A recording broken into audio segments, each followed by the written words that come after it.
पाहताय प्रहार टीव्ही, सत्यमेव व्रतम। आगामी लोकसभा आणि विधानसभा निवडणुकांच्या वेळी म्हणजे 2029 मध्ये महाराष्ट्राच्या राजकारणात मोठे बदल पाहायला मिळतील।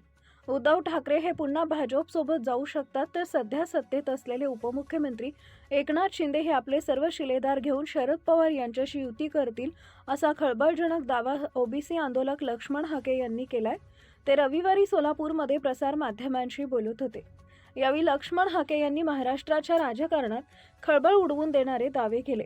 आगामी निवडणुकीत म्हणजेच 2029 मध्ये एकनाथ शिंदे, शरद पवार यांची राष्ट्रवादी आणि अजित पवार यांची राष्ट्रवादी काँग्रेस हे तीन पक्ष एका बाजूला असतील, तर भाजप आणि उद्धव ठाकरे यांचे शिवसेना हे दोन पक्ष एकत्र येतील।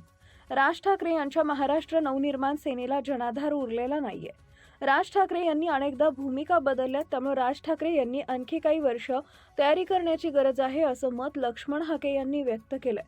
भाजपपासून दूर गेलेले उद्धव ठाकरे हे पुन्हा एकदा भाजपसोबत असल्याचं चित्र 2029 मध्ये दिसेल, असा खळबळजनक दावा हाके यांनी केला आहे।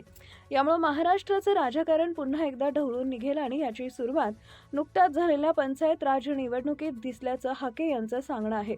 सध्या सुरू असलेल्या पंचायत राज निवडणुकीत ज्या पद्धतीनं आघाड्या झाल्या ते पाहता आता नवीन ध्रुवीकरणाला सुरुवात झाली असून 2029 मध्ये होणाऱ्या निवडणुकीत उद्धव ठाकरे यांची शिवसेना आणि भाजप हे एकनाथ शिंदे आणि दोन्ही राष्ट्रवादीच्या विरोधात एकत्र आलेले दिसतील, असं भाकीत हाके यांनी केलेलं आहे। ज्या पद्धतीनं शिंदे सेनेचे मंत्री आणि नेते अलीकडच्या काळात वारंवार मुख्यमंत्री आणि भाजपला अडचणीत आणणारे वक्तव्य करताना दिसत आहेत, महापालिका, नगरपालिका आणि जिल्हा परिषद निवडणुकातही आपला विरोध करण्याची भूमिका एकनाथ शिंदे यांच्या शिवसेनेची होती। अनेक ठिकाणी एकनाथ शिंदेंची शिवसेना आणि दोन्हीही राष्ट्रवादी एकत्रित आल्याचे चित्र पाहायला मिळाले होते।